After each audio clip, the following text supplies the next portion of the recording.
우리 다시 한번 그렇게 고백하며 나아갑시다. 아멘. 감사와 찬양 드리며 감사와 찬양 드리며 주 앞에 나아가세, 주 앞에 나아가세. 크고 광대하신 주 이름, 주의 성소에서 그를 찬양, 나팔소리를 찬양하며, 나팔소리로 찬양하며, 기타와 수금으로 호흡이 있는 모든 자마다 온 마음 다해 주를 높이세. 주의 선하심 인자하심이, 주의 선하심과 인자하심이 영원하시도다. 주의 선하심 인자하심이, 주의 선하심과 인자하심이 영원하시도다. 다시 한번 주의 선하심, 주의 선하심, 그의 선하심 인자하심이, 인자하심이, 주의 선하심과 인자하심이 영원하시도다. 오, 주의 선하심, 주의 선하심 인자하심이, 주의 선하심과 인자하심이 영원하시도다. 주의 선하심과 인자하심이 영원하시도다.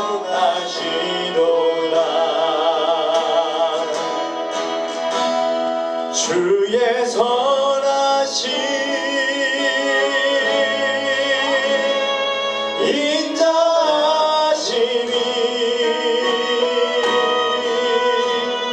주의 선하심과 인자하심이 영원하시도다.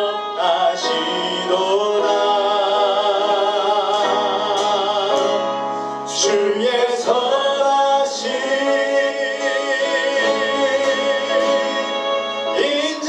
인자하심이, 주의 선하심과 인자하심이 영원하시도다.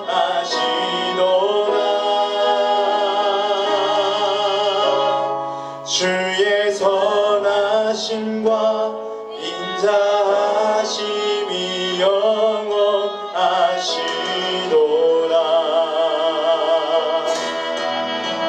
나를 지으신 주님, 나를 지으신 주님, 내 안에 계셔.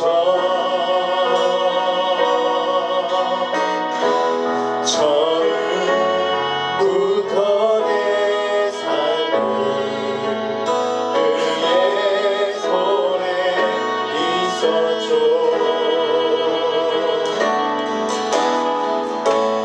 내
아름다우신 그 하나님을 찬양하며 나아갑니다. 내 안에 주를 향한 내 안에 주를 향한 이 노래 영원한 곳에 있으니 날마다 주님의 뜻이 영원히 찬양하리라. 십자가 그 사랑 찬양 날 구원하신 그 사랑 날 구원하신 그 사랑 내 삶을 드려 내 삶을 드려 찬양하리라. 놀라우신 주의 사랑 영원히 찬양하리라. 영원히 찬양하리라. 아름다우신 오 놀라우신 영원할 수 없는 사랑 오 위대하신 하나님의 사랑 영원히 찬양하리. 다시 한번 아름다우신 오 놀라우신 영원할 수 없는 사랑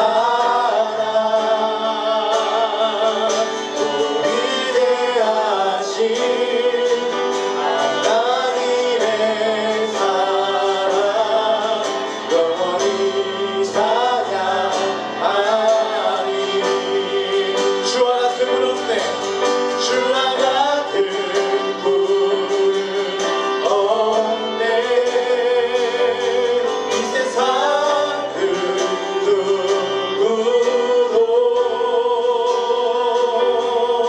주와 같은 분은 없네.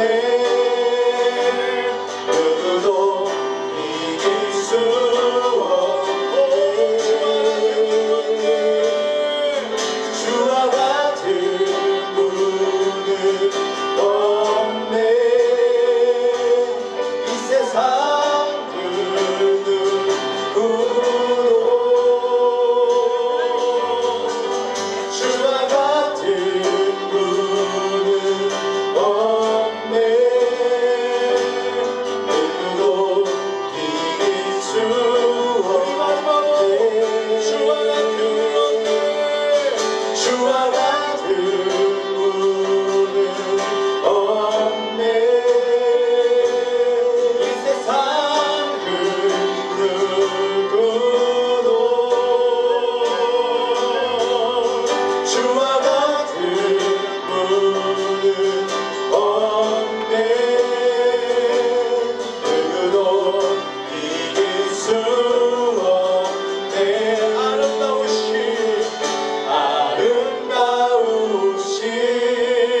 오 놀라우신 영원할 수 없는 사랑 오 위대하신 하나님의 사랑 영원히 찬양하리. 아름다우신 오 놀라우신 영원할 수 없는 사랑 오 위대하신 하나님의 사랑 영원히 찬양하리. 영원히 찬양하리라. 영원히 찬양하리. 내 구주 예수 내 구주 예수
정말 찬양했던 고백하며 나아가고 있습니다. 우리가 생명을 다하는 그날 정말 주님이 물으신다면 내가 정말 주님을 사랑하겠습니다 라고 고백하신 우리 되게 하여 주옵소서. 오늘 예배를 통하여 주님의 사랑의 고백이 넘쳐나게 하여 주십시고 아버지 하나님 정말 그 은혜 가운데 사랑 우리 되게 도와달라고 간절히 기도하며 나갑시다.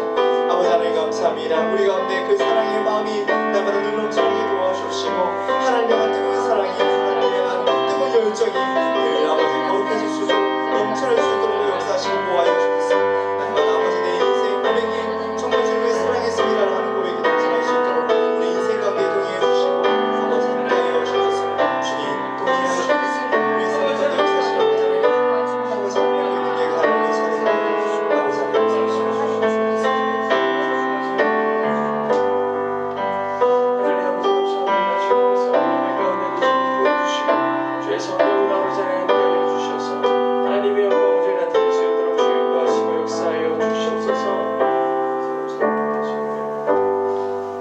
감사합니다. 오늘도 이렇게 거룩한 주일을 맞이해서 사랑하는 우리 성도들을 주의 뜻 안에 불러주시고 아버지 하나님의 아름다운 곳에서 주님을 예배하게 하시니 너무나 감사합니다.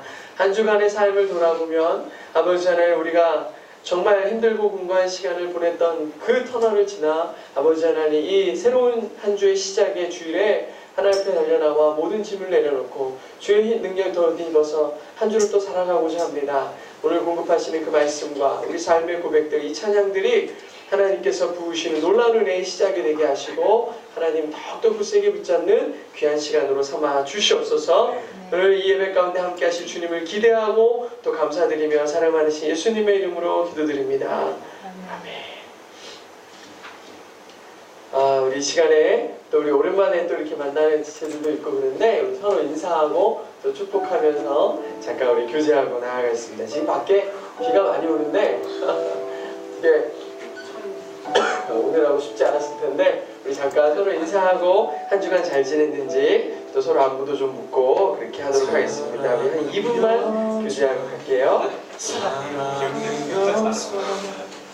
오늘 옆에 없네.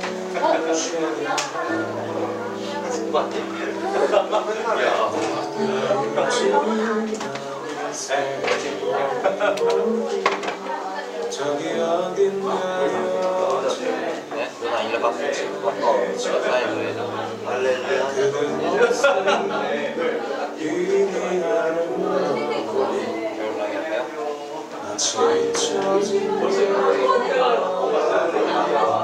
겨울랑이 할까요?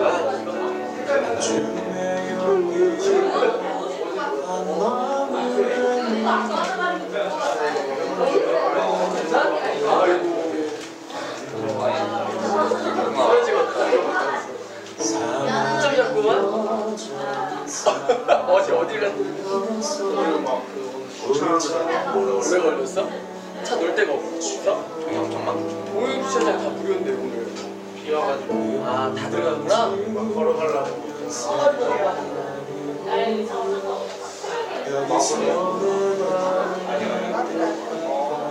그래 어제 하루 종일 난로도 안 치워서 숙제하고 있었는데 여기서 아저씨가 애들이 들어서 이렇게 쓰는데 왜 난로도 안 키냐고 몰랐다고 그래서 너 바로 갈까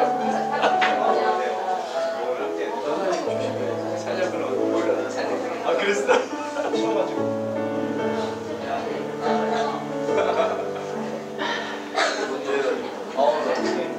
다른 감기 때문에요.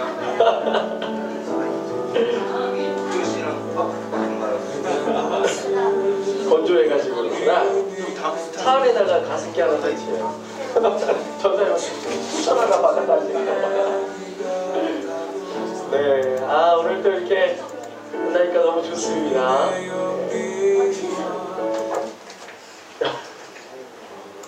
화면을 여기다 이렇게 해놨어요. 그 다음부터 네, 우리 교동문입니다. 교동문 26번 10편 50편인데 네, 저렇게 노란 글씨를 여러분 읽으시면 되겠습니다. 너희 만민들아 손바닥을 치고 즐거운 소리로 하나님께 외칠지어다. 잘못. 나는 하나님 곧 내 하나님이로다. 제가 잘못 읽었군요. 25편을 읽었네요. 내 백성들아 들을지어다. 내가 말하리라. 이스라엘아 내가 내게 증언하리라. 나는 하나님 곧 내 하나님이로다. 나를 내 재물 때문에 너를 책망하지는 아니하리니 내 번제가 항상 내 앞에 있음이로다. 내가 내 집에서 숫소나 내 우리에서 염소를 가져다가 아니하리니 이는 산민의 짐승들과 무산의 가축이 다 내 것이며 산의 모든 새들도 내가 아는 것이며 들의 짐승들도 내 것이미로다. 내가 가령 줄어도 내게 이르지 아니할 것은 세계와 거기에 충만한 것이 내 것이미로다.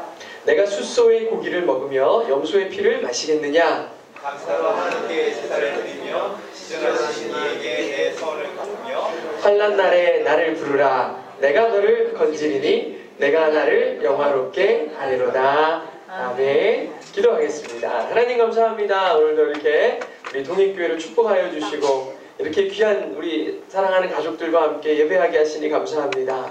하나님 앞에서 이렇게 하나 될 수 있고 주님을 예배할 수 있음이 얼마나 감사한지 모릅니다. 한 주간을 돌아보면 힘든 일도 있었고 슬픈 일도 있었고 기쁜 일도 있었고 화가 나는 일도 있고 여러 가지 일들이 있었는데 그 모든 것들을 합력하여 결국에 선을 이루실 하나님을 기대하게 하시니 너무나 감사합니다. 아버지 하나님, 우리가 하나님의 뜻을 순간적으로는 알 수 없지만 그 결국을 하나님께 의지하는 것은 우리에게 좋은 것으로 주시고자 하시는 하나님의 마음을 알기 때문입니다. 우리 아버지 하나님, 우리가 아는데 그치지 않게 하시고 삶을 그렇게 살게 하시고 주님을 신뢰하며 나아가는 우리 믿음의 백성들로 우리 사랑하는 성도들을 삼아 주시옵소서. 전 세계적으로는 수많은 전쟁의 소식이 끊어지지 않고 총기 사고로 인해서 많은 이들이 다치고 죽고 아버지 하나님 오늘 아침에 뉴스를 펴도 좋은 소식보다는 나쁜 소식들이 온 세상에서 전해지고 있습니다. 태풍으로 인해서 많은 이들이 죽어가고 기후변화로 인해서 예측할 수 없는 일들이 온 세상과 열방 가운데 일어나는데 이런 때일수록 주님 앞에 더 나와 회개하고 하나님의 뜻을 더 많이 간구해야 됨에도 불구하고 우리는 여전히 자기 의와 자기 뜻에 충만한 아버지 하나님 죄악의 세상 가운데 살고 있습니다. 아버지 하나님 주님의 뜻을 알 수 있는 지혜를 주시옵소서. 모르는 것이 아니라 주님의 뜻을 따르기를 거부하는 이 미련한 백성들 가운데 아버지 하나님 지혜를 주시고 우리가 지금 말씀을 보는 것처럼 사사들을 세워서 하나님의 뜻을 높이 들게 하여 주시옵소서. 아버지 하나님 우리 동익교회도 아버지 하나님 정말 교회가 없고 세상에 기쁨과 쾌락들이 가득한 땅에 교회를 세워주셨습니다. 아버지 하나님 주님의 뜻을 높이 세우기를 원합니다. 주의 말씀 전하기를 원합니다. 아버지 하나님께서 우리 교회를 사용하시고 우리 사랑하는 성도들을 주님의 장중에 사로잡아 주시고 사용하여 주셔서 주님의 온전하신 뜻으로 사용하게 하시고 우리 사랑하는 성도들이 주님의 뜻 안에서 그들의 삶과 그들의 하는 모든 일 가운데 형통함을 누리게 하여 주시옵소서. 아버지 하나님 오늘도 주님 앞에 달려나와 이렇게 기도하고 또 찬양하고 또 말씀 듣게 됩니다. 아버지 하나님 우리의 마음밭을 고루 기경하여 주셔서 어떠한 하나님의 말씀이 우리 마음밭에 심어지든 간에 아름다운 생명의 열매로 맺을 수 있도록 아버지 하나님 우리의 삶을 축복하시고 기름지게 하여 주시옵소서. 오늘 말씀을 듣고 또 한 주를 살아가야 됩니다. 아버지 하나님께서 그 말씀을 들은 것을 잊지 않게 하시고 한 주 주님의 말씀 붙들고 신뢰함으로 승리하는 우리 믿음의 성도들로 삼아 주시옵소서. 함께 하심을 기대하고 또 오늘 말씀 가운데 함께 하실 줄 믿고 사랑 많으신 예수님의 이름으로 기도드립니다. 아멘. 네, 잠깐 광고 말씀드리겠습니다. 광고 말씀. 광고 보시면 오늘 우리 동익교회 온 여러분 주의 이름으로 환영합니다. 처음 온 사람도 있고 오랜만에 온 사람도 있고 네, 제가 우리 어린이들은 참 미안해요. 이렇게 설교가 어른들도 어려운데 아이들한테도 어려워요. 딱 요 세대에 맞춰진 메시지라서. 근데 지난주에 보니까 우리 세대에도 안 맞춰진 것 같아요. 너무 어렵다고 그래가지고 학교를 그만 다녀야 되나 이런 생각도 좀 들고요. 이게 말이 좀 어려워진 것 같아요. 단어가 그죠? 그래서 그게 좀 고민이에요. 아무튼 더 오늘도 신경을 열심히 써서 이제 함께 말씀을 나누려고 그러는데 우리 어린이들에게 조만간에 주일학교를 만들어야 되지 않을까 생각을 합니다. 그래서 우리 주일학교 선생님들은 9시 예배나 토요일 저녁 예배를 드리고 이렇게 제가 보니까요 서울에 김병삼 목사님이라고 만락교회 목사님이 계시는데 이 교회는 토요일날 저녁에 우리 그 사역자들은 예배를 드리더라고요. 그래서 주일 하루 종일 봉사하는데 낙심하지 않도록 이렇게 토요일날 미리 파송 예배를 드리더라고요. 야, 너무 멋있더라고요. 그래서 야, 이렇게도 하시는구나 생각도 들던데, 우리도 조만간에 파송 예배를 드려야 될 정도로 꽉 차면은 그렇게 한번 또 우리 합시다. 그렇죠? 여러분 다 각자의 리더들과 사역자들로 세워지는 거니까. 아무튼 여러분 너무 오셔서 환영하고, 예배 후에는 우리 새가족 성경 공부 있습니다. 참여하셔서 함께 공부하시면 좋겠고요. 은혜 안의 특세를 잘 맞췄습니다. 예. 다들 그 마음은 충분할 거라고 생각해요. 다들 막 오고 싶고 이런 마음이 있었을 텐데, 마음은 원인으로 뭐 이렇게 함께 할 수 없었다고 하더라도 여러분 낙심하지 마시고 그 마음을 주님께서 보셨을 거라고 생각을 해요. 1년에 특세를 몇 번을 할까 고민을 했는데 한 번으로 족하다라고 생각이 들고요. 저도 그렇고 심야 기도를 한번 하자 그래가지고 일주일 동안 새벽 말고, 우리 젊은이들에게는 밤이 아름답잖아요. 그러니까 그 밤에 하자. 그래서 좋은 생각인데 저도 이런 생각이 들었어요. 아무튼 특세 은혜 안에 잘 맞췄어요. 26일 날 비가 온다는 소식 때문에 우리 전사님이 한 달 전부터 이걸 아주 어렵게 예약을 잡아놨는데 캔슬시키고 교회에서 했는데, 교회에서 해도 너무 좋더라고요. 예, 아주 재밌게 또 우리 셰프들이 또 많으셔가지고 전사님의 특제 요리와 또 우리 상일 형제 또 열심히 고기를 구워서 또 이렇게 배급한 또 이런, 그래서 아주 즐거운 시간이었습니다. 옥상이 너무 예쁘다는 왔던 분들의 감동이 있어서 너무 감사하고, 저만 아는 감동입니다. 네, 아무도 못 들었을 수 있는데, 아무튼 모든 영광 하나님께 돌려드립니다. 11월은 친구 초청회 달인데 다음 달에 뭘 할지 이따 예배 후에 함께 계획을 나누도록 하겠습니다. 식사하시면서 같이 이런저런 얘기하시고 그 다음에 함께 잠깐 회의하도록 할게요. 모두 이렇게 함께 해주신 은혜에 감사드립니다. 오늘 함께 나눌 말씀은 사사기 3장입니다. 사사기 3장.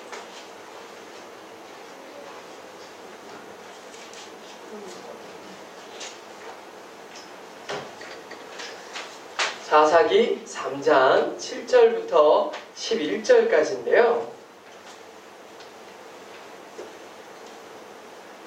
사사기가 원래 되게 재밌거든요. 근데 사사기 3장 7절부터 11절까지만 같이 한번 읽어보겠습니다. 시작! 이스라엘 자손이 여호와의 목전에 악을 행하여 자기들의 하나님 여호와를 잊어버리고 바알들과 아세라들을 섬긴지라.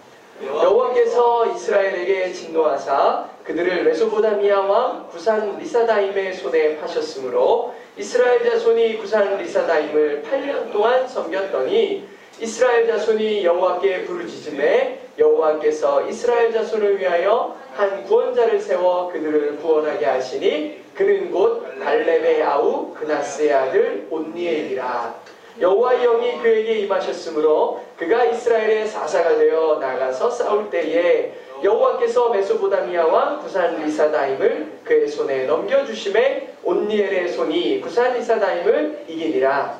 그 땅이 평온한 지 40년에 그나스의 아들 온니엘이 죽었더라. 아멘. 우리 옆에 계신 오늘 말씀의 제목은 온니엘과 에훗입니다. 온니엘과 에훗. 사사기 3장 7절부터 11절까지 오늘 읽었는데, 사실은 사사기 3장 7절부터 마지막 절 31절까지의 얘기를 오늘 함께 나눌 거예요. 옆에 계신 분들에게 이렇게 인사하겠습니다. 당신 딱 하나님의 타입이에요. 인사하겠습니다. 당신 하나님 타입입니다. 네, 딱 하나님 스타일이에요. 이렇게 인사하면 참 좋을 것 같습니다. 네, 하나님 스타일이구나. 오늘 함께 나눌 사사기 3장에는요 3명의 사사가 등장을 합니다. 이 짧은 곳에 3명의 사사가 등장을 하는데, 이름이 온니엘과 에훗과 삼갈입니다. 근데 온니엘이 제일 중간, 그 다음에 에훗 얘기가 제일 길고 삼갈 얘기가 한 줄 나와요. 한 줄. 마지막에 한 줄만 땡 나옵니다. 에훗 후에는 아나세 아들 삼갈이 있어 소모는 막대기로 블레셋 사람 600명을 죽이고 이스라엘을 구원했다. 요 한마디 딱 나옵니다. 요걸로 끝날게요. 삼갈 얘기는 요걸로 끝나도록 하겠습니다. 이렇게 3명의 사사가 나옵니다. 근데 이 얘기가 사실은 하나하나가 다 설교의 내용들이 되고 중요해요. 그런데 저는 오늘 이 사람들의 얘기를 다 다룰 게 아니고 관점을 얘기할 거예요. 이 사사기를 바라보는 것은 사건이 어떤 일이 일어났고 이러한 놀라운 일이 어떻게 소모는 막대기로 블레셋 사람 600명을 때려잡냐고, 이게 말이 되는 얘기예요? 말이 안 되는 얘기죠. 소모는 막대기 한 번이라도 봤나? 저는 못 봤어요. 저는 소를 뭘로 몰아요? 어떻게 생겼지? 찾아보니까 조그마한 작대기 같은 건데 뒤에 그 작대기로 600명을 때려잡냐고요. 그죠? 말이 안 되는 얘기들이 많이 나와요. 근데 하나님의 얘기를 보면 대부분 말이 안 되는 얘기가 너무 많아요. 우리의 이해와 우리의 상식을 뛰어넘는 얘기가 많기 때문에 그런 얘기들이 많이 나와요. 그래서 저는 이야기에 집중하는 게 아니고 이 사건들을 바라보는 시선, 그 관점을 좀 나누려고 합니다. 관점을 나누려고 그래요. 야, 오늘 3명이나 얘기하려면 얘기가 엄청 길겠다 싶겠지만 그러지 않으려고 최대한 애를 쓰면서 노력해보도록 할게요.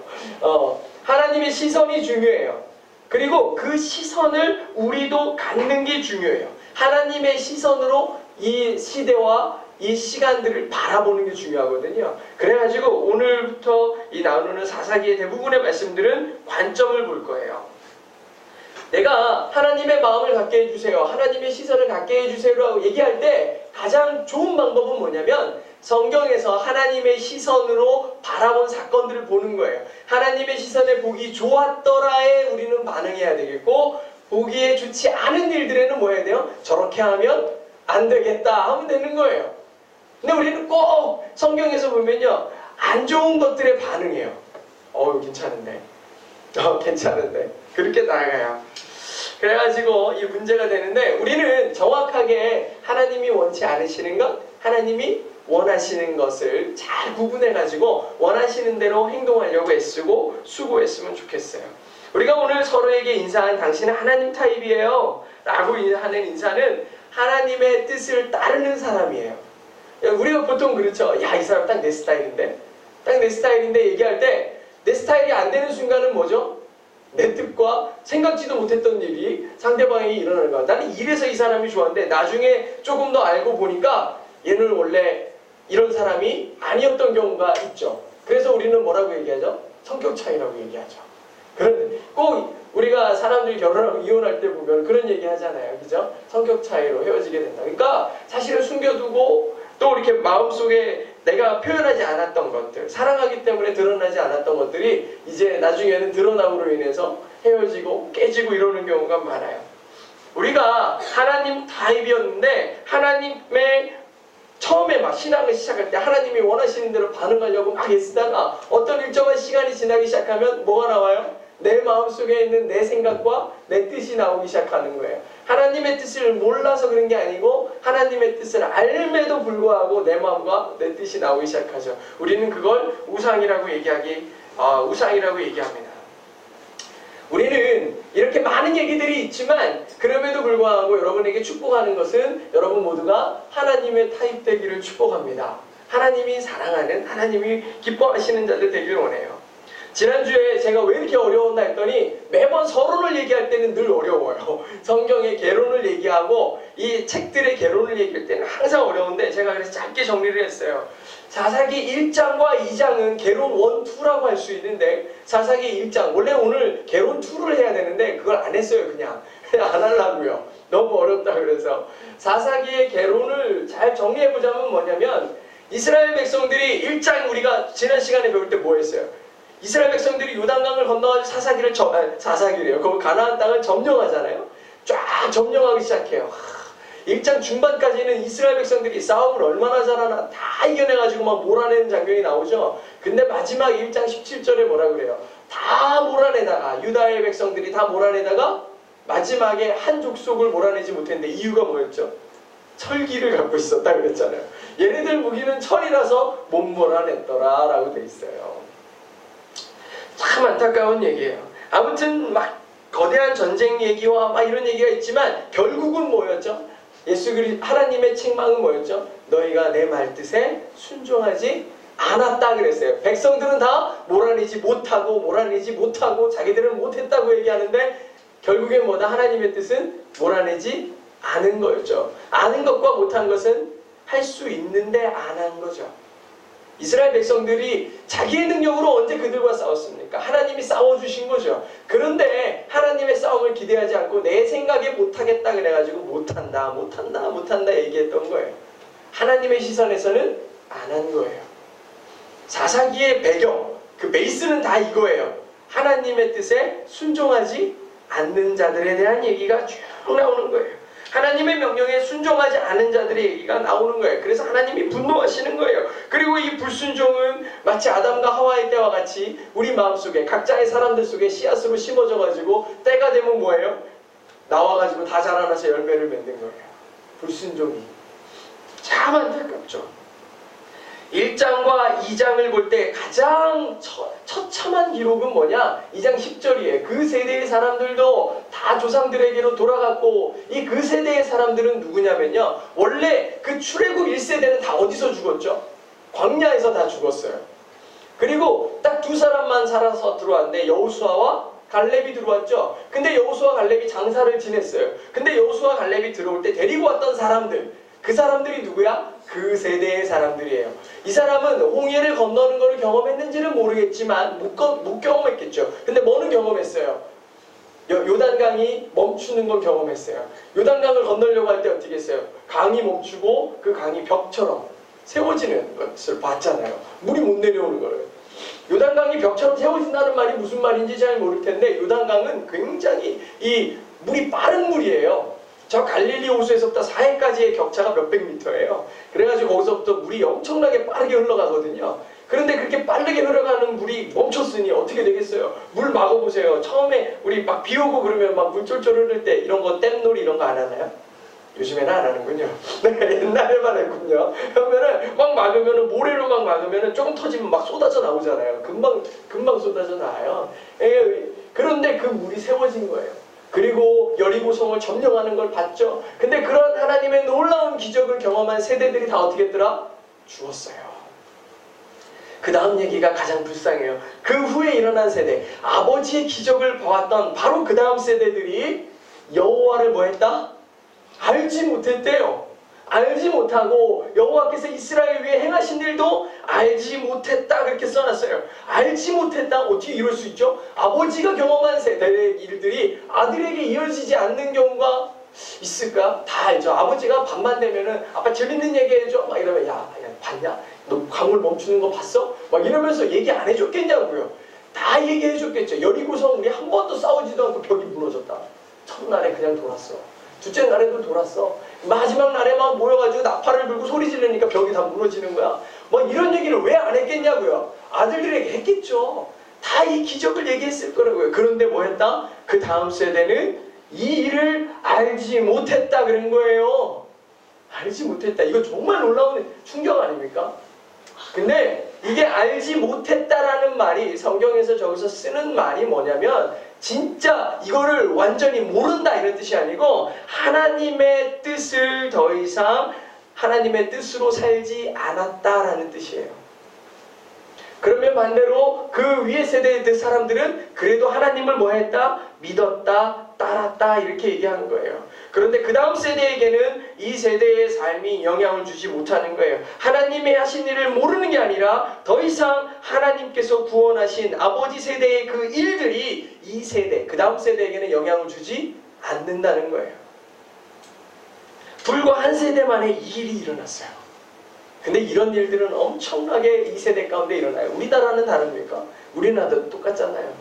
이따가 얘기하겠지만 우리 대한민국도 똑같은 일이 이 세대 가운데 일어나고 있어요. 우리 아버지 세대들, 신앙의 세대들 보잖아요. 어떤 일이 있어도 신앙을 포기하는 일이 별로 없어요. 근데 다음 세대들은 하나님과 무슨 상관이야?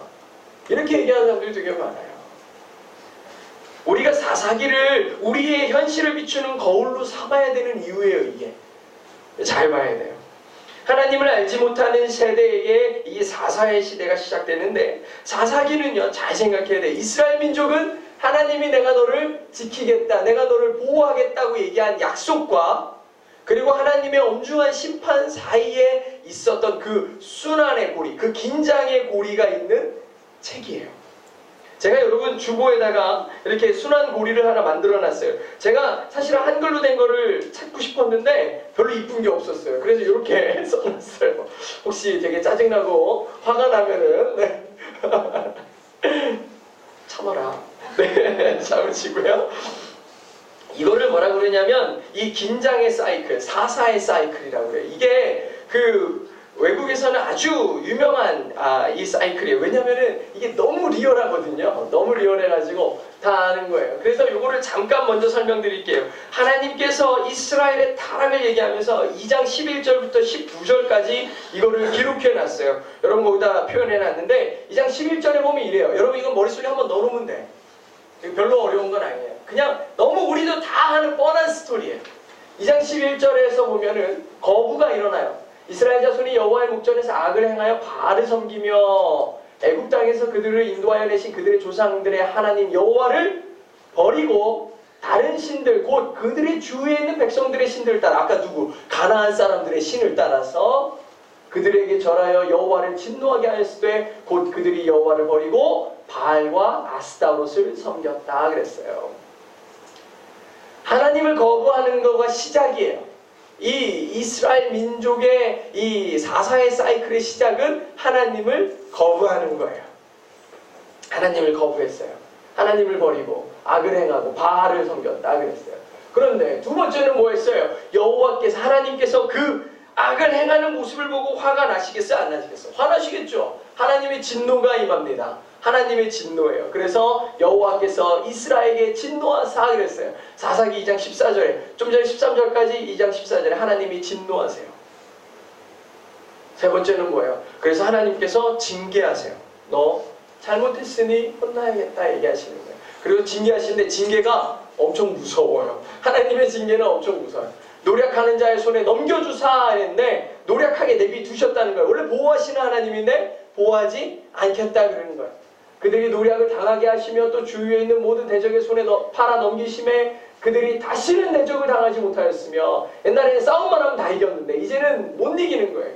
그들이 어디로 가든지 여호와의 손이 그들에게 재앙을 내리시니 가는 데마다 재앙을 내리시고 곧 여호와께서 말씀하신 것과 같이 여호와께서 그들에게 맹세하신 것과 같아서 그들의 괴로움이 심하였더라. 아주 죽겠는 거야. 힘들어가지고 죽겠는 거야. 그래가지고 어떻게 합니까? 저렇게 계속 징계를 당하면 어떤 마음이 들겠어요? 살려달라고 그래야지. 하나님 앞에 회개하는 거예요. 하나님 우리를 살려달라고 울고불고 난리가 나는 거예요. 하나님 살려달라고. 그러니까 어떻게 해요? 하나님께서 마음을 돌리세요. 하나님이 마음을 돌리는 거예요. 백성들의 회개를 통해 여호와께서 뜻을 돌이키셨음이니라. 똑같은 말을 두 번 썼네요, 제가. 그래서 하나님께서 그들을 구원하세요. 살려주세요. 대적들의 손에서 건져주세요. 그렇게 함으로 인해서 아까 전에 백성들의 회개는 18절이네요. 그들이 대적에게 압박과 괴롭게 함을 들어 슬피 부르짖음으로 울부짖음으로 하나님께서 그 뜻을 돌이키셨어요. 그렇게 해서 사사를 세우시죠. 구원하시죠. 조금 살만해지니까 다시 어떻게 해요? 백성들이 또 타락을 해요. 써 있어요. 그 사사가 죽은 후에 그들이 돌이켜 그들의 조상들보다 더욱 타락하여 다른 신들을 따라 섬기며 그들에게 절하고 그들의 행위와 패역한 길을 그치지 아니하였으므로 했는데 저기 중요한 단어 하나가 있죠. 그들의 조상들보다 더욱 타락하여 그랬어요. 이게 사이클이에요. 순환의 반복이에요. 계속해서 이 사이클이 돌아요.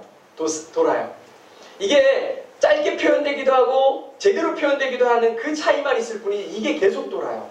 그래서 오늘 요거를 한번 넣어놓으면 사사기가 진행되는 동안 요거를 적용해 보면 돼요. 한번 볼까요? 오늘 사사기 첫 번째 사사가 누구냐면 온니엘이에요.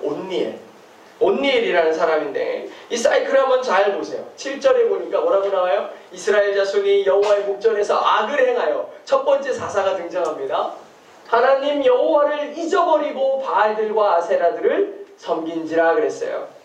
아까 전에 우리가 세대가 아버지 세대의 일을 그 다음 세대가 잊어버렸다 그랬는데 여기 뭐라 그랬어요? 잊어버리고 나왔죠. 잊어버리고. 여기서 잊어버리고라는 뜻을 우리는 잘 기억해야 돼요.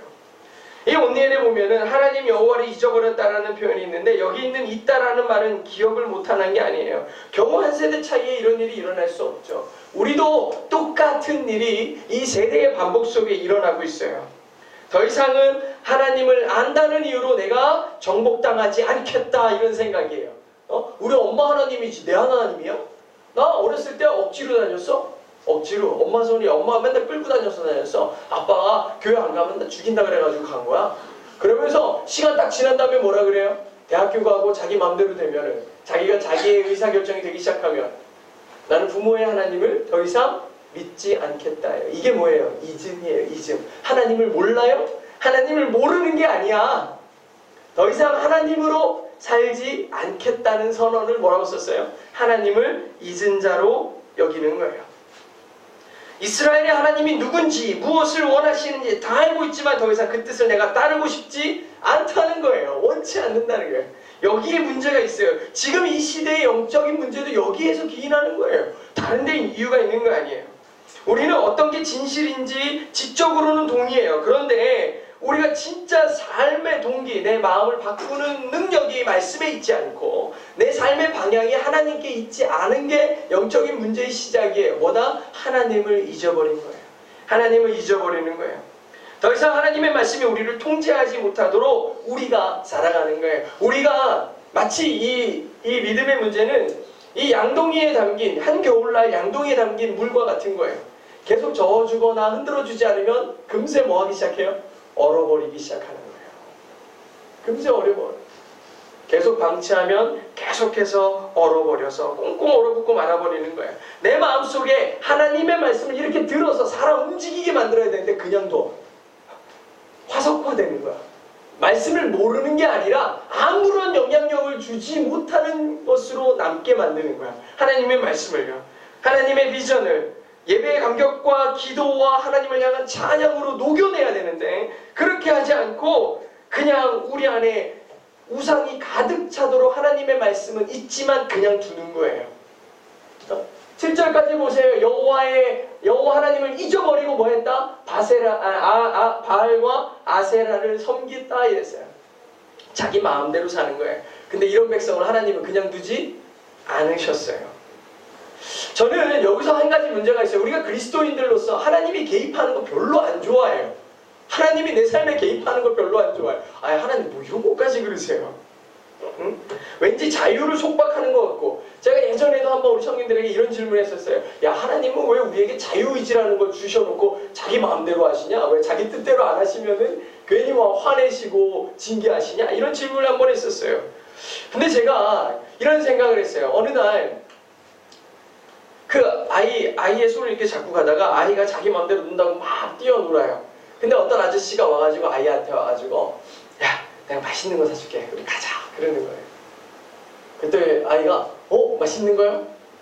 이런다고 그 손 잡고서 쫓아가고 있다고 생각해보세요. 엄마가 지금 그 모습을 보고 있어요. 그럼 어떻게 할까요? 그렇지. 애가 선택한 건 자유지. 잘 가. 이렇게 하겠습니까? 절대 그렇지 않죠. 뛰어가가지고 애 손을 끌어잡고 오면서 뭐라고 했어요? 이런 거 사준다고 쫓아가면 안 돼. 절대 그러면 안 돼 하면서 엄청 뭐라고 하시겠죠. 엄마는 그렇게 할 거라고요. 이게 아이를 두는 게 자유인 것 같지만 자유처럼 보이지만 결국엔 죽음으로 끌려가는 거예요. 지금 하나님의 자녀들이라고 여기는 이스라엘 백성이 바알과 아세라를 쫓아가는 거라니까요. 야, 나 따라오면은 너 풍년이야. 나 따라오면은 아이도 많이 나올 수 있어. 축복받을 수 있어. 이렇게 얘기하니까 그래요? 하고서 그 손 잡고 지금 가고 있는 거야. 그럼 하나님 어떻게 해야 되겠어? 끌어다가 징계해야 되겠죠. 끌어다가 나무라 해야 되겠죠. 우리는 이 기본 원리를 알아야 돼요. 왜 하나님이 이스라엘 백성을 그렇게 괴롭히고 때리고 이러시는 거야? 여기에 반응하는 게 아니고 하나님의 관점으로 봐야 된다고요. 맞는 우리의 입장. 아저씨가 맛있는 거 사준대 막 이런다고 엄마 막 미쳐내고 막 원망하는 그 아이를 보면서 그래 네 인생이지 하면서 놔주는 게 이게 정상이냐고요. 그게 정상이 아니잖아요. 근데 우리는 하나님의 시선으로 이 사건들을 바라보지 않으니까 하나님이 오히려 원망이 되는 거예요. 하나님이 왜 그러시는 거야? 이렇게 나오는 거야. 그렇게 나오는 거예요. 하나님께서 이 현상을 보신 다음에 8절에 바로 뭐라고 그러세요? 여호와께서 이스라엘에게 진노하셨어요. 이 사이클 이제 이해되시죠? 타락하죠. 범죄하죠. 하나님이 화가 나시는 거야. 그리고 징계하시는 거야. 어떻게? 그들을 메소포타미아 왕 부산 리사다임에게 이름도 왜 저래? 부산 리사다임에게 넘겨주셨어요. 메소포타미아의 왕. 우리 너무나 잘 알고 있는 문명의 발상지 메소포타미아 그 문명지 거기에 있던 왕에게 파셨어요. 이스라엘 자손이 부산 리사다임에게 8년 동안 섬겼더니 그랬어요. 이 시간 동안 엄청 고생했어요. 너무 힘들고 고통 속에서 신음하고 있으면서 이 사람들이 할 수 있는 유일한 하나 뭐예요? 아, 하나님이 생각나는 거예요. 꼭 아쉬울 때 이런다. 꼭 아쉬울 때 이래요. 하나님이 생각이 나는 거예요. 그래가지고 하나님을 찾아요. 9절에서 이스라엘 자손이 여호와께 부르짖음에 정말 염치 없을 것 같지만 결국에는 어떻게 해요? 하나님밖에 없음을 또 알아요. 그래가지고 하나님을 또 부르짖어요. 여호와께서 이스라엘 자손을 위하여 한 구원자를 세워 그들을 구원하게 하셨으니 그 아들의 이름이 온니엘이다 그랬어요. 하나님께서 긍휼히 여기셔가지고 사람을 세워요. 이게 첫 번째 사사인 거예요. 첫 번째 사사. 심판자, 재판장이 되는 거예요. 이 사람이 세워지는 거예요. 참 역사적인 일이죠. 온니엘이 세워집니다. 그리고 이 사람이 40년을 살고 죽어요. 야, 이게 참 안타깝죠. 이 온니엘이 살아있었으면 계속 평안했을 텐데, 그죠? 계속 평안했을 텐데 온니엘은 어떻다? 죽어요. 죽어요. 잘 보십시오. 그 땅에 평온이 40년 있는데 그 40년이 누가 있는 동안이야? 온니엘이 있는 기간이에요. 근데 온니엘이 죽자마자 무슨 일이 일어나요? 또 여호와의 목전에 악을 행하니라. 참 아픈 일이에요. 이게 참 이 세대를 얘기하는 거 아닙니까? 지금의 세대를 얘기하는 거예요. 또 여호와의 목전에서 악을 행하니라. 사실은요, 이 사사들을 세우는 본질은 뭐예요? 사사를 세우는, 우리 뭐 훌륭한 목사님들 계셨잖아요. 뭐 한경지 목사님, 옥하나 목사님, 뭐 우리 이 교회, 이 대한민국의 훌륭한 선교사님들 막 이런 분들을 다 세웠어요.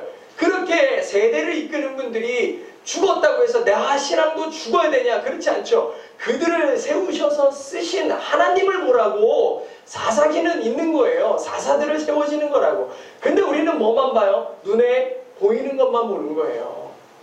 하나님의 일하심에 집중하는 게 아니고 눈에 보이는 저 사사가 죽었네? 아이고 이제 끝났네? 이러면서 또 다른 신을 찾는 거예요. 눈에 보이는 사사가 죽으니까 자기 뜻을 따라서 찾아가기 시작하는 거예요. 또 인간의 타락으로 이어지는 거예요. 사람은 근데 반드시 죽거든요. 하나님은 하나님의 본체를 보기 원했는데 우리는 눈에 보이는 거에 집중하는 거예요. 그래서 또 죄악을 저질러요. 결국에 사사기의 중심 주제인 각기 자기의 소견에 옳은 대로 행하는 걸로 또 가는 거예요.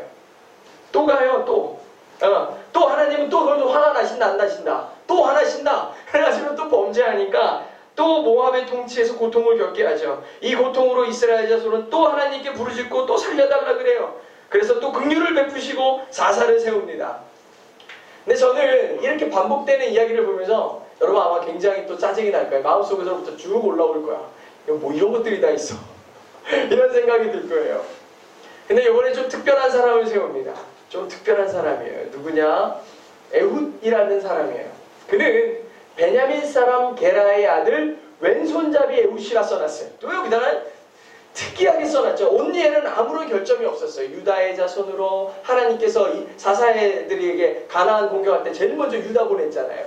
그런 것처럼 정통성이 인정되는 사람인데 이 사람은 베냐민 사람 게라의 아들 왼손잡이 에훗이라 써놨어요. 왜 왼손잡이? 지금은 여러분 별로 거부감이 없죠. 왼손잡이 그럼 별로 거부감 없잖아. 뭐 왼손 쓰는 사람이 있지, 오른손 쓰는 사람이 있지, 뭐 이렇잖아요. 이런데 여기 성경은 굳이 왼손잡이 에훗이다라고 써놨어요.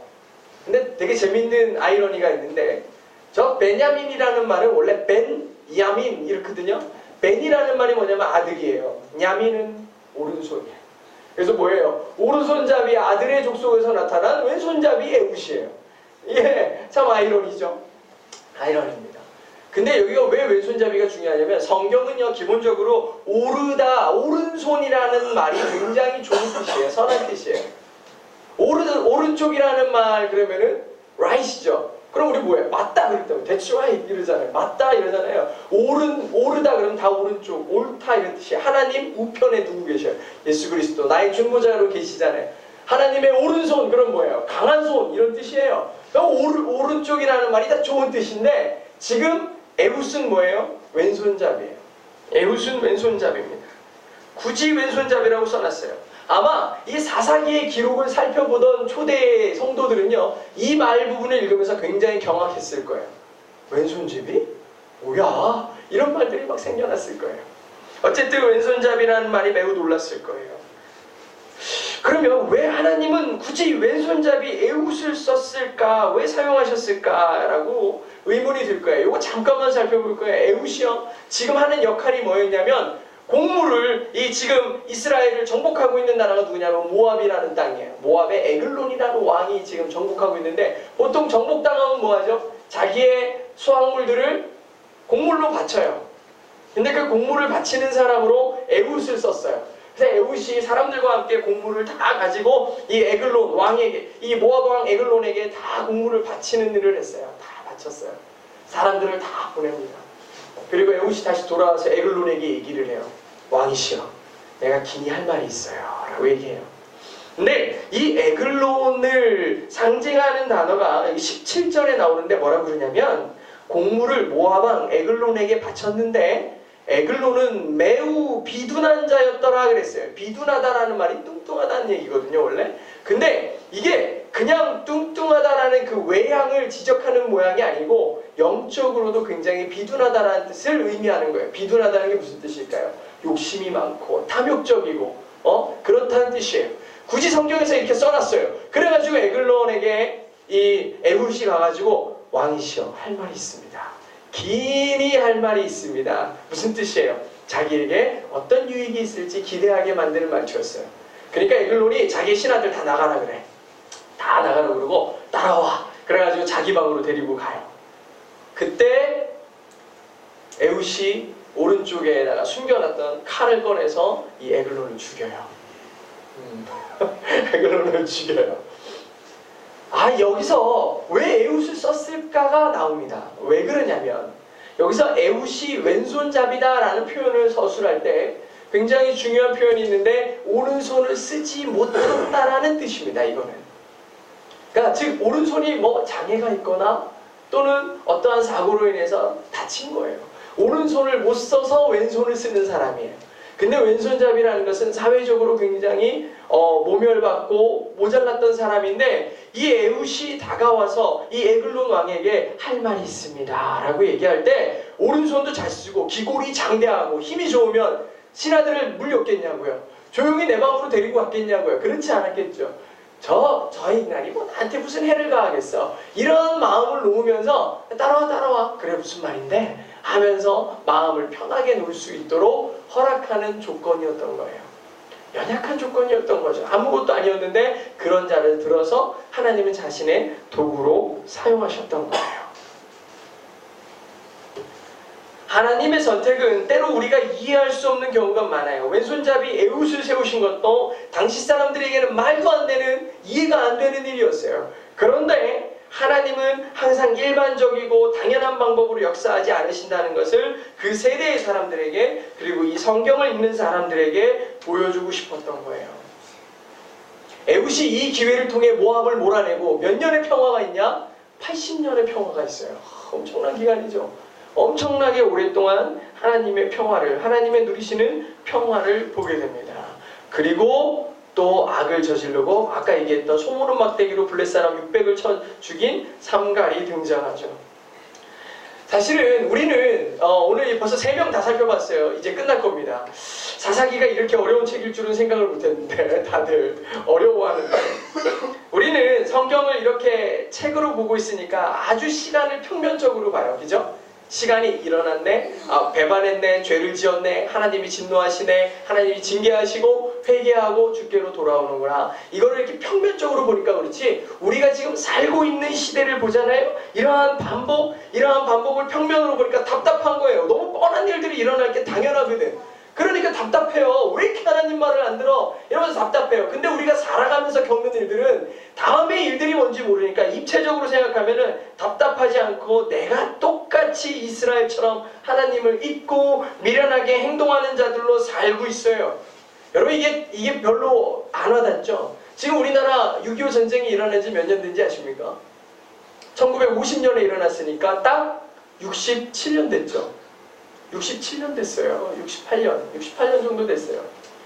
근데 지금 세대들이 뭐라 그럽니까? 전쟁을 두려워하나요? 전쟁 두려워하지 않아요. 어른들이 전쟁이 얼마나 힘든 건지 알아, 얼마나 무서운 건지 알아. 할아버지 전쟁을 겪으신 연세 많으신 어르신들이 얘기하고 있으면은 다 꽃방귀 끼죠. 요즘 전쟁이 옛날 같은 줄 아세요? 이런 얘기하고 막 전쟁 뭐 별거 아니에요. 한 방에 끝나요. 뭐 이런 얘기 하잖아요. 근데 전쟁이 일어난 다음 어떻게 살아가는지 보십니까? 시리아 같은 데 보십시오. 건물들 폐허로 다 무너져가지고 아무것도 할 수 없는 그 땅에서 사람들 다 굶어 죽어요. 옆에 나라로 다 이렇게 이민자가 돼가지고 가는 거예요. 그나마 그 땅은 어때요? 땅이 붙어 있어요. 시리아 옆으로 뭐 이스라엘도 있고 요르단도 있고 나라들이 있어가지고 어떻게 해서든 국경을 넘어가면 그 옆 나라가 되는 거예요. 근데 우리나라는 어때요? 전쟁 나면은 갈 데가 없어. 지금 갈 데가 없어. 중국 어떻게 가려고? 배가 가겠습니까? 비행기가 가겠어요? 안 받아줘요. 절대 못 들어가. 일본 갈 거야? 일본 사람들도 안 받아줄 거예요. 우리나라는 섬이에요, 섬. 달랑섬이야. 갈 데가 없어요. 어떻게든 어떻게든 전쟁이 나면 그냥 여기서 살든지 죽든지 해야 돼. 그냥 그런 존재. 그렇게 무섭다고 얘기하는데 우리 다 무뎌지잖아요. 이스라엘 백성들 보십시오. 80년, 40년. 하나님이 우리를 이렇게 도와주셨어. 하나님이 우리에게 이렇게 역사하셨어. 근데 다 콧방귀 끼는 거야. 하나님 같은 사람이 어디 있어요? 하나님 같은 존재가 어디 있어요? 그분이 우리 도와주시지 않으면 우리 끝장이야. 그러니까 하나님 말고 딴 거 믿으면 되지 뭐. 다 그러면서 바알 믿고 아스타로스 가는 거예요. 이런 말씀을 들으면 여러분들 마음속에 정말인가? 그 사람들이 그렇게 살았나? 왜 이렇게 답답하지? 이런 생각들이 많이 들 거예요. 그리고 하나님 정말 대단하시다. 이런 인간들을 참아주시다니. 막 이런 생각 들 거예요. 근데 이런 일들이 너무나 많이 반복되고 있었어요. 이 정말 놀라운데 미가의 어머니, 선지자 미가의 어머니, 여기서의 선지자 미가와 성경에 나오는 여기 뒤에 있는 미가서의 선지자는 좀 다르지만 17장 3절에 미가의 어머니라는 한 여인의 얘기를 들어보세요. 봐봐요. 내가 내 아들을 위하여 한 신상을 새기며 한 신상을 부어 만들게 하기 위해 내 손에서 이 은을 여호와께 거룩히 드리고 그랬어요. 하나님은 유일하신 하나님이죠. 하나님 한 분만으로 우리는 살아야 되는 존재예요. 그런데 지금 이 여인은 어떻게 해요? 내 아들을 위해 신상을 만들어야 되겠다는 거예요. 아들이 잘 나가려면 출세의 신을 섬기겠다는 거예요. 출세의 신상을 만들어서 우리 집안에 하나 갖다 놓고 남은 돈은 뭐하다? 여호와께 거룩히 드리고.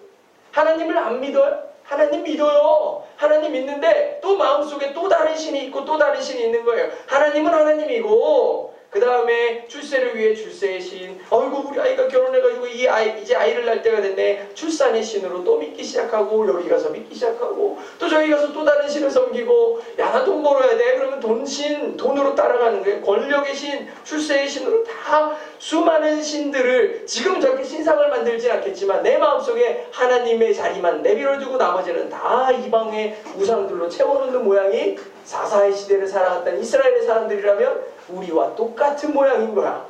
똑같은 모양인 거예요. 그리고 이러한 기록들이 반복이 되는 거예요. 깨지고 부서지면 또 하나님 앞에 나와서 하나님 내가 잘못했어요. 얘기하면 하나님 또 긍휼히 여기서 살려주면 또 자기가 잘한 줄 알고 일어서가지고 하나님께 또 배반하고 이러한 일들이 마치 고구마 물도 안 먹고서 한 100개 먹은 것처럼 답답하게 그냥 살아가는 거야. 우리는 그렇게 살아요. 하나님은 우리를 또 긍휼히 여겨주세요. 하나님이 대단하신 것 같아요. 저도 마찬가지예요. 저를 보는 하나님의 마음도 어떨까? 항상 그 시선, 하나님의 시선에서 나를 봐야 되는데 내 입장에서만 내 권리만 내 생각만 중요하니까 날마다 하나님 앞에 범죄하는 자가 되는 거예요. 우리도 하나님을 알아요. 또 하나님을 믿는다고 얘기해요. 그러면서 우상도 따르는 자들이 되고 있는 거예요. 여러분 이거는 거울과 같은 거예요. 사사기의 말씀은 거울이에요. 나를 딱 비추면 딱 누구 얘기? 내 얘기예요. 내 얘기예요. 사랑하는 우리 동행의 성도 여러분, 우리는 하나님께 전부를 드리는 사람이 됩시다. 내 마음의 일부, 요만큼 하나님 믿잖아요. 요게 아니라 내 삶 전부를 드리는 성도가 되어야 될 줄로 믿습니다. 이거는 권면이 아니라 명령이에요. 하나님의 명령이라며. 그러지 않으면 하나님의 철저한 심판이 있을 거예요. 이게 사사기의 예예요. 우리의 생각과 우리의 삶 전부가 하나님의 주권 아래 놓이기를, 여러분 사랑하는 성도들의 삶도 하나님의 주권 아래 놓이기를 주의 이름으로 축복합니다. 기도하겠습니다. 하나님 감사합니다. 우리 사랑하는 주의 성도들과 함께 오늘 온니엘과 에훗과 삼간의 이야기를 함께 나누었습니다. 하나님 우리는 이 말씀들을 보면서 사람들의 무지함의 반복이 이루어집니다. 정말 너무나 어리석게도 똑같은 잘못과 똑같은 악행으로 하나님의 심판을 받고 울부짖으며 다시 주께로 회개하며 나오겠다고 얘기하지만 조금 살만해지면 또 하나님 앞에 범죄하고 죄악들로 가득한 인생을 살아가는 걸 또 보게 됩니다.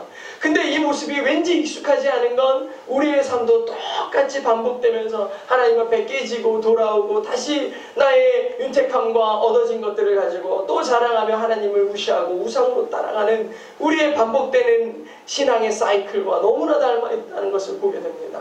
하나님 아버지, 미련한 자의 삶 가운데 주님 함께 하시고 이 대한민국이 조금 평안해졌다고 하나님을 잊어버린 채 죄악과 쾌락 가운데 거하면서 하나님을 잊어버린 세대로 아버지 하나님 지금 돌아가는 것을 보면서 우리가 먼저 회개하고 그래도 영적으로 깨어서 하나님 앞에 간구하며 또 애통하는 자의 그 울음이 이 땅의 교회와 성도들의 울음이 되어야 될 줄로 믿습니다. 아버지, 이 나라를 긍휼히 여기시고 이 땅의 성도들을 불쌍히 여겨주셔서 다시 한번 하나님의 부흥의 때에 그 고난과 아픔 가운데 하나님의 징계를 받으며 울부짖는 세대를 건너뛰고 이 세대 가운데 하나님의 샬롬의 평화가 있게 하여 주시옵소서. 예수 그리스도의 그 보혈의 피가 이 땅 가운데 흐르고 하나님의 기름 부으심이 이 땅의 교회와 사랑하는 성도들의 머리 가운데 주의 종들 머리 위에 부어지게 하여 주셔서 아버지 하나님 이 땅을 살리는 자의 역할을 감당하게 하여 주시옵소서. 사사기의 말씀을 주면서 우리에게 답답하라고 주는 말씀이 아니라 우리에게 아버지 하나님 이러한 것들을 보면서 거울 삼아 우리의 삶이 하나님 앞에 기뻐하는 자들로 일어서기를 바라는 하나님의 관점을 이해하게 하여 주셔서 그 뜻을 따라 살아가는 주의 성도들로 삼아 주시옵소서. 아버지 하나님, 오늘 말씀을 듣는데 그쳐 아는 것으로 그냥 쌓아지는 것으로 두지 않게 하시고 내 삶의 방향과 아버지 하나님 흔들리지 않는 그 믿음의 표대로 아버지 하나님 우리의 삶 가운데 세워지게 하여 주셔서 그 길로 온전하게 걸어가는 우리 사랑하는 주의 성도들의 발걸음 되게 하여 주시옵소서.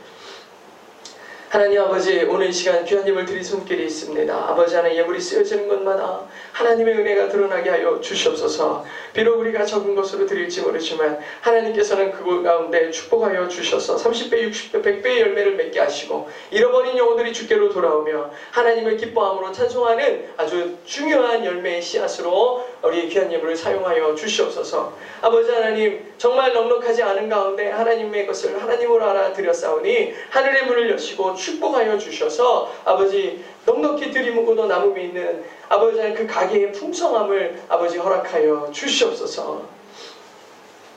지금은 우리를 위하여 십자가의 고통을 감당하신 우리 주 예수 그리스도의 크신 은혜와 그 아들 보리시기까지 사랑하신 하나님 아버지의 극진하신 사랑하심과 성령님의 감화 감동 충만하신 은혜가 아버지 하나님 이 시대에, 이 사사의 시대, 정말 하나님의 징계의 시대를 살고 있고 아버지 하나님 우리가 불순종의 시대를 살아서 하나님을 잃어버린 다음 세대들이 너무나 많은 이 땅 가운데 아버지 하나님 주님의 복음을 들고 그들에게 복음을 전하며 하나님 앞에 올바로 설하고 선포할 수 있는 아버지 하나님 믿음의 백성들과 교회들 머리 위에 그리고 그들의 삶과 가정 위에 이제로부터 영원토록 함께 계실지어다. 아멘.